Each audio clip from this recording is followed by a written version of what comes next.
Hello hi നമസ്കാരം. പുതിയ ചാനലിലേക്ക് മാറ്റിയതിന് ശേഷം UVDVയുടെ ആദ്യത്തെ എപ്പിസോഡാണിത്. ഇന്ന് ജനുവരി മാസം 1-ാം തീയതിയാണ്. പുതിയൊരു വർഷം ആരംഭിച്ചിരിക്കുകയാണ്. ഹാപ്പി ന്യൂ ഇയർ പറഞ്ഞുകൊണ്ട് തന്നെ തുടങ്ങാം. ഈ വർഷം 365 ദിവസവും മുടങ്ങാതെ UVDV നമുക്ക് പോസ്റ്റ് ചെയ്യാൻ വേണ്ടി സാധിക്കട്ടെ എന്നാണ് ഞാൻ ആഗ്രഹിക്കുന്നത്. പ്ലസ് നമ്മൾ ഈ ചാനലിൽ ഇനി സോഷ്യലി റെസ്പോൺസിബിൾ ആയിട്ടുള്ള കോണ്ടൻ്റ് ഒക്കെ വരികയാണെന്നുണ്ടെങ്കിൽ അതും ചെയ്യുന്നതായിരിക്കും. പിന്നെ ഈ ചാനൽ സ്റ്റാർട്ട് ചെയ്തപ്പോൾ നമ്മൾ പറഞ്ഞിട്ടുള്ളത് പോലെ സിനിമ പാട്ടുകൾ, പഴയ പാട്ടുകൾ, അതിൻ്റെ ലിറിക്സ്, അതിൻ്റെ ഒരു ബ്യൂട്ടി, അങ്ങനെയുള്ള കാര്യങ്ങളും ഈ ചാനലിൽ വളരെയധികം അപ്ലോഡ് ചെയ്യപ്പെടുന്നതായിരിക്കും. സോ ചാനൽ സബ്സ്ക്രൈബ് ചെയ്ത് സപ്പോർട്ട് ചെയ്യുക. അപ്പോൾ അതുപോലെ നമ്മളിന്ന് മലയാള മനോരമ പത്രമാണ് ജനുവരി മാസം 1-ാം തീയതിയിലത്തെ വായിക്കുന്നത്. ഞാൻ മുൻപ് സൂചിപ്പിച്ചതുപോലെ വീഡിയോയിൽ കൂടുതൽ സപ്പോർട്ട് വരാൻ തുടങ്ങിയാൽ, ചാനലിനെ കൂടുതൽ സപ്പോർട്ട് ചെയ്യാൻ തുടങ്ങിയാൽ നമ്മൾ ഒന്നിലധികം പത്രങ്ങൾ ഇൻക്ലൂഡ് ചെയ്യുന്നതായിരിക്കും. സോ ഇന്നത്തെ മനോരമ പത്രത്തിൽ ഫ്രണ്ട് പേജിൽ വാർത്തയാണുള്ളത്. അത് കഴിഞ്ഞിട്ടുള്ള പേജിൽ ഞാൻ വളരെയധികം ശ്രദ്ധിച്ചൊരു കാര്യം എന്താണെന്ന് വെച്ച് കഴിഞ്ഞാൽ, സിൽവർ ലൈൻ പദ്ധതിക്ക് വേണ്ടി സ്ഥലം വിട്ടുതരാൻ പറ്റൂല എന്ന് ദക്ഷിണ റെയിൽവേ കേന്ദ്ര റെയിൽവേ ബോർഡിന് റിപ്പോർട്ട് കൊടുത്തിട്ടുണ്ട്. തിരുവനന്തപുരം മുതൽ കാസർഗോഡ് വരെ റെയിൽ ആവശ്യപ്പെട്ട മുഴുവൻ റെയിൽവേ ഭൂമിയിലും തടസ്സവാദം ഉന്നയിച്ചാണ് റിപ്പോർട്ട്. റെയിൽവേ ഭൂമിയിൽ റെയിലുമായി ചേർന്ന് നടത്തിയ സർവേയുടെ അടിസ്ഥാനത്തിൽ റിപ്പോർട്ട് നൽകണമെന്ന് റെയിൽവേ ബോർഡ് ഒക്ടോബറിൽ ആവശ്യപ്പെട്ടിരുന്നു. തിരുവനന്തപുരം മുതൽ തൃശ്ശൂർ വരെ ഇടവിട്ടും അതിനുശേഷം ഏതാണ്ട് പൂർണ്ണമായും റെയിൽവേ ട്രാക്കിന് സമാന്തരമായി കടന്നുപോകുന്ന സിൽവർ ലൈനിന് 183 ഹെക്ടർ റെയിൽവേ ഭൂമിയാണ് വേണ്ടത്. ഈ അലൈൻമെൻറ്റ് ഫൈനലൈസ് ചെയ്തത് റെയിൽവേ ആയിട്ട് ചർച്ച ചെയ്തിട്ടില്ല എന്നുള്ളതാണ് അവരുടെ വാദം. സ്റ്റേഷൻ ഉൾപ്പെടെയുള്ള നിർമ്മിതികളോട് ചേർന്ന് സിൽവർ ലൈൻ ട്രാക്ക് കടന്നു പോകുമ്പോൾ അത് റെയിൽവേ സർവീസിനുണ്ടാക്കുന്ന ആഘാതം, റെയിൽവേ നിർമ്മിതികൾ ഇളക്കുമ്പോഴും പുനർനിർമ്മിക്കുമ്പോഴുമുള്ള പ്രശ്നങ്ങൾ എന്നിവ പരിഗണിച്ചിട്ടില്ല. പൊളിച്ചു മാറ്റുന്നവ പുനർനിർമ്മാണത്തിനുള്ള ചെലവ് പദ്ധതി ചെലവിലാണ് ഉൾപ്പെടുത്തിയിട്ടുള്ളത്. പദ്ധതി ചെലവ് റെയിൽവേ കൂടി വഹിക്കുന്നതിനാൽ അധിക സാമ്പത്തിക ബാധ്യത ഉണ്ടാവും.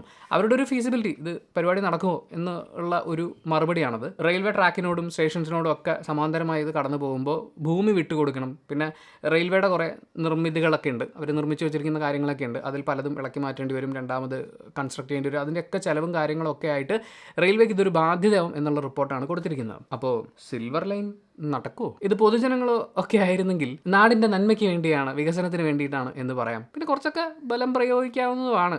പക്ഷെ ഇത് റെയിൽവേ ആയിപ്പോയി, റെയിൽവേയുടെ സ്ഥലമായിപ്പോയി. പിന്നെ ഇതിൽ പറഞ്ഞിട്ടുള്ളതിൽ എനിക്ക് എന്താ ഇങ്ങനെ എന്ന് ചോദിക്കാൻ തോന്നിയ ഒരു കാര്യം, ഒരൊറ്റ കാര്യം, ആശയവിനിമയം നടത്താതെയാണ് അലൈൻമെൻറ്റ് അന്തിമമാക്കിയതെന്നും റിപ്പോർട്ടിൽ കുറ്റപ്പെടുത്തുന്നു. അതായത് റെയിൽവേയോട് കമ്മ്യൂണിക്കേറ്റ് ചെയ്യാതെ ഇതാണ് നമ്മുടെ റൂട്ട്, ഇങ്ങനെയാണ് വേണ്ടത് എന്നൊക്കെയുള്ള ഒരു ഫൈനലൈസേഷൻ നടത്തിയെന്നുള്ളത്. പലപ്പോഴും നമ്മുടെ റോഡ് പണിയും വാട്ടർ അതോറിറ്റിയുടെ പരിപാടിയും പിന്നെ കേബിൾ ഒഴിച്ചിടുന്ന പരിപാടിയൊക്കെ ഇതേപോലെ ആശയവിനിമയം നടത്താതെയാണ് നടപ്പിലാക്കുന്നതെന്ന് പലപ്പോഴും തോന്നിയിട്ടുണ്ട്.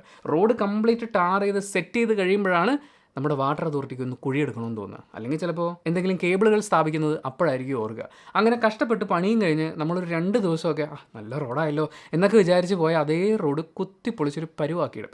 പിന്നെ ആ റോഡിൻ്റെ കാര്യം ശരിയാവണമെന്നുണ്ടെങ്കിൽ അടുത്ത മഴയോ വേനലോ അല്ലെങ്കിൽ വല്ല പ്രധാനമന്ത്രിയോ വിദേശ മന്ത്രിമാരോ ഒക്കെ അതുവഴി പോകണം. ആശയവിനിമയം ഇസ് ദ കീ. പിന്നെ നവകേരളവും ന്യൂ ഇയറും പിന്നെ കഴിഞ്ഞു പോകുന്ന വർഷത്തിലെ ഏറ്റവും പ്രധാനപ്പെട്ട കാര്യങ്ങൾ, പുതിയ ജനറേഷൻ എന്താണ് ചിന്തിക്കുന്നത് എന്നൊക്കെയുള്ള കാര്യങ്ങൾ ഒരുപാട് സ്റ്റോറീസൊക്കെ ആയിട്ട് ഇട്ടിട്ട് പത്രം മുന്നോട്ട് പോവുകയാണ്. അതിൽ വളരെ ശ്രദ്ധേയമായ ഒരു കാര്യം ഞാൻ കണ്ടത് ഗവർണറുടെ പപ്പാഞ്ഞി കത്തിച്ച SFIയുടെ പ്രതിഷേധമാണ്. കണ്ണൂർ പയ്യാമ്പലം ബീച്ചിൽ ഗവർണർ ആരിഫ് മുഹമ്മദ് ഖാന്റെ പപ്പാഞ്ഞി മാതൃകയിലുള്ള കോലം കത്തിച്ച് SFI പ്രതിഷേധം.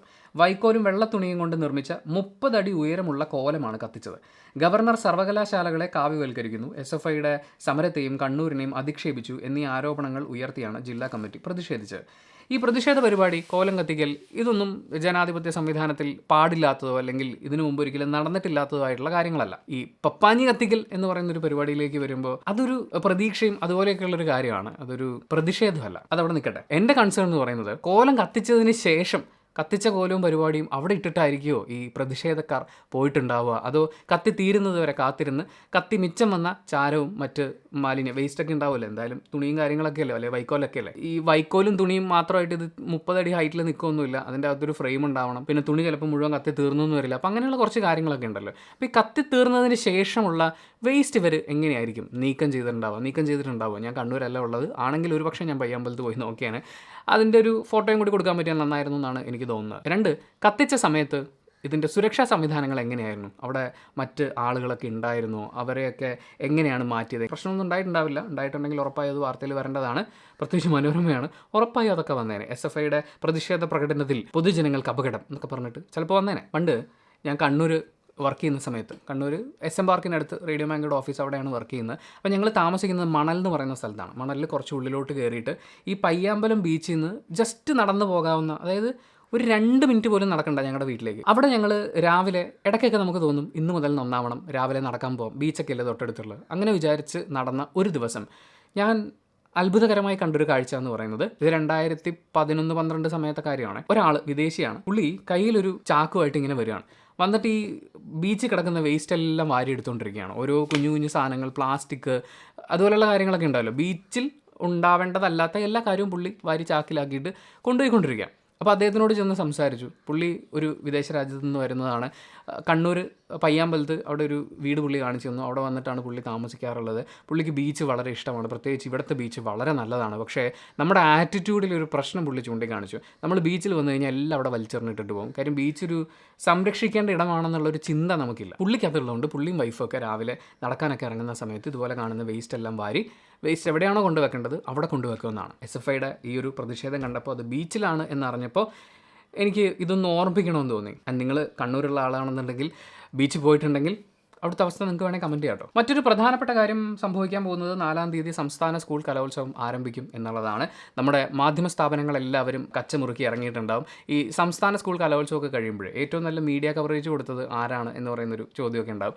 അപ്പോൾ അതിന് വേണ്ടിയിട്ട് ഓരോരുത്തരും അവർ കവർ ചെയ്തത് എന്തൊക്കെയാണ് എന്നൊക്കെ വെച്ചിട്ട് ലാസ്റ്റ് ഇത് സബ്മിറ്റ് ചെയ്യുന്നൊരു പരിപാടിയൊക്കെ ഉണ്ട്. എന്നിട്ട് അതൊക്കെ വെച്ചിട്ടാണ് ആർക്ക് ഈ പുരസ്കാരം കൊടുക്കണമെന്ന് തീരുമാനിക്കുക. അപ്പോൾ ഞാൻ കുറച്ച് മുമ്പ് ഒരു മാധ്യമ സ്ഥാപനത്തിൻ്റെ കണ്ടു, അവർ 70 പേരടങ്ങുന്ന സംഘമാണ് കലോത്സവം, സംസ്ഥാന സ്കൂൾ കലോത്സവം റിപ്പോർട്ട് ചെയ്യാൻ വേണ്ടിയിട്ട് പുറപ്പെടുന്നതെന്ന്. ശരിക്കും ഒരു സ്കൂളിൽ നിന്ന് പോകുന്ന പിള്ളേരുടെ എണ്ണം എന്നൊക്കെ പറയുന്നത് പോലെയാണ് ഒരു മാധ്യമ സ്ഥാപനം കവർ ചെയ്യാൻ വേണ്ടിയിട്ട് ഇറങ്ങുന്നത്. അപ്പോൾ ഇപ്രാവശ്യം ഈ 70 പേര് മാധ്യമ സ്ഥാപനത്തിൽ നിന്ന് മാത്രമാണ്, ഒരിടത്തുനിന്ന്.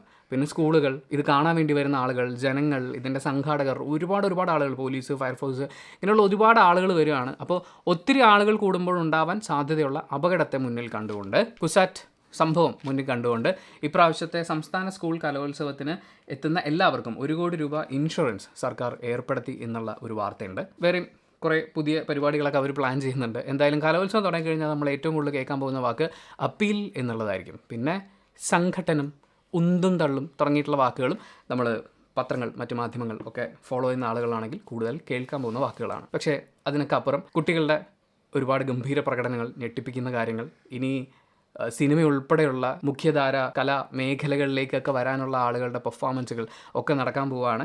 അപ്പോൾ എല്ലാവർക്കും മുൻകൂട്ടി ഒരു ഓൾ ദി ബെസ്റ്റ്. ഒരു പൊതുഗതാഗത സർവേ വരുന്നുണ്ട് കേട്ടോ. പൊതുഗതാഗത സംവിധാനത്തിൽ സമഗ്ര പൊളിച്ചെഴുത്തിന് സർക്കാർ. ഇതുവരെ ബസ് ഓടാത്തതും സർവീസ് നിന്നുപോയതുമായ റോഡുകളും പുതുതായി നിർമ്മിച്ച റോഡുകളും കണ്ടെത്തും. ജനങ്ങളുടെ ആവശ്യവും പരിഗണിക്കും. ഇതിനെല്ലാമായി സമഗ്ര ഗതാഗത സർവേ നടത്തും.